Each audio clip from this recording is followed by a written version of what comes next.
নমস্কার বন্ধুরা, অপর্ণা রান্নাঘরের আরও একটি পর্বে আপনাদের সবাইকে স্বাগত। কেমন আছেন বন্ধুরা? আশা করি ভালো আছেন। আজ চলে এসেছি Bhai Phonta special sesame honey chilli ফিশের রেসিপি নিয়ে।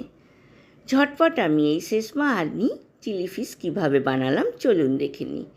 নিয়েছি ছোট টুকরো করে কেটে নেওয়া আর মাছ। আপনারা ইচ্ছা করলে কিন্তু এখানে ভেটকি মাছ বা বাসা মাছ ব্যবহার করতে পারেন। খুব ভালোভাবে ছোট টুকরো করে কেটে ধুয়ে জল ঝরিয়ে একটা বড় বাটিতে নিয়ে নিয়েছি।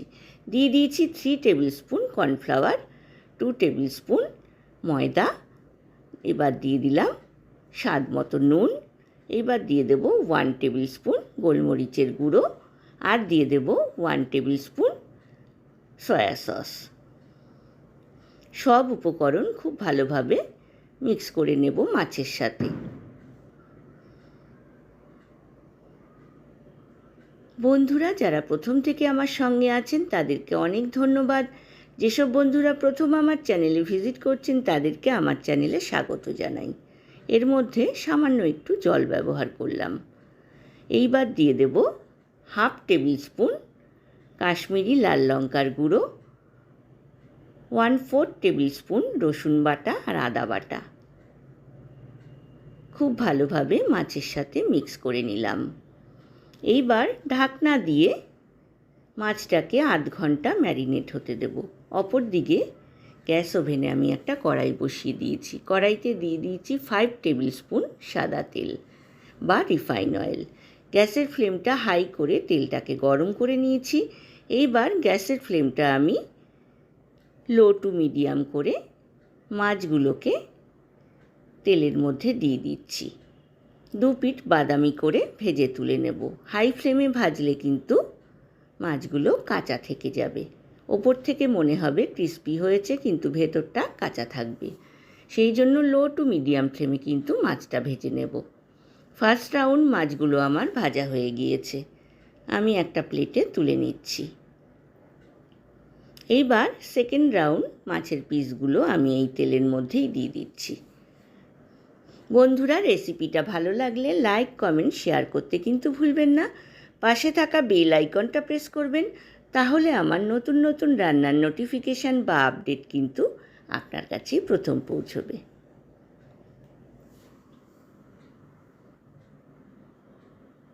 আপনারাও বাড়িতে বানান, আমাকে কমেন্ট সেকশানে কমেন্টস করে জানাবেন আপনাদের সেসমা হানি চিলি ফিশ কেমন লাগলো। সেকেন্ড রাউন্ডও আমার মাছগুলো ভাজা হয়ে গিয়েছে। আমি তেল থেকে মাছগুলোকে তুলে নেব।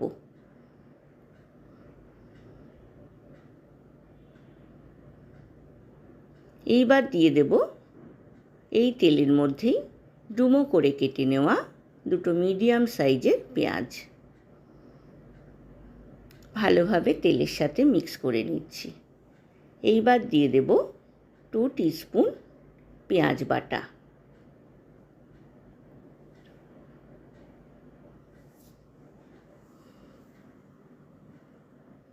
ডুমো করে কেটে নেওয়া পেঁয়াজ আর বাটা পেঁয়াজ একসাথে মিক্স করে দিয়ে দিলাম 1/4 টিস্পুন রসুন বাটা আর আদা বাটা। দিয়ে দিলাম 3-4টে কুচনো কাঁচা লঙ্কা। সব উপকরণ ভালোভাবে মিক্স করে নিয়ে এইবার এর মধ্যে দিয়ে দেব সামান্য একটু নুন। নুনটা কিন্তু বুঝে ব্যবহার করতে হবে। দিয়ে দিলাম 1 টেবিল স্পুন কাশ্মীরি লাল লঙ্কার গুঁড়ো, 1 টেবিল স্পুন সয়া সস,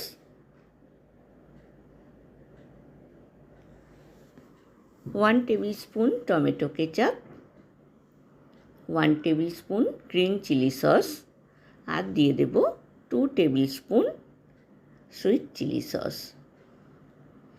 সব উপকরণ খুব ভালোভাবে মিক্স করে নিলাম। এইবার এর মধ্যে দিয়ে দিলাম খানিকটা ডুমো করে কেটে নেওয়া yellow bell pepper, red bell pepper আর গ্রিন ক্যাপসিকাম। এবার দিয়ে দিলাম স্প্রিং অনিয়ন। দিয়ে দিলাম 1/2 কাপ গরম জল। খুব ভালোভাবে মিক্স করে নিয়ে ঢাকনা দিয়ে আমি 5 মিনিট লো টু মিডিয়াম ফ্লেমে হতে দিলাম। 5 মিনিট পর ঢাকনা খুলে দিয়ে দিলাম 2 টেবিল স্পুন মধু বা হানি। এইবার দিয়ে দিলাম ভেজে তুলে রাখা মাছগুলো। গ্রেভির সাথে খুব ভালোভাবে মিক্স করে নিলাম। আবারও ঢাকনা দিয়ে আমি লো টু মিডিয়াম ফ্লেমে 10 মিনিট রান্না করলাম। দিয়ে দিলাম ওপর থেকে 2 টিস্পুন সেসমা বা সাদা তিল, আর দিয়ে দিলাম খানিকটা গুলে নেওয়া কর্নফ্লাওয়ার। তৈরি হয়ে গেল সেসমা হানি চিলি ফিশ। আমি সার্ভিং প্লেটে সার্ভ করে দিয়েছি বন্ধুরা। আজ এ পর্যন্তই বন্ধুরা, দেখা হবে আবার নতুন রেসিপি নিয়ে। ভালো থাকবেন, সুস্থ থাকবেন। ধন্যবাদ।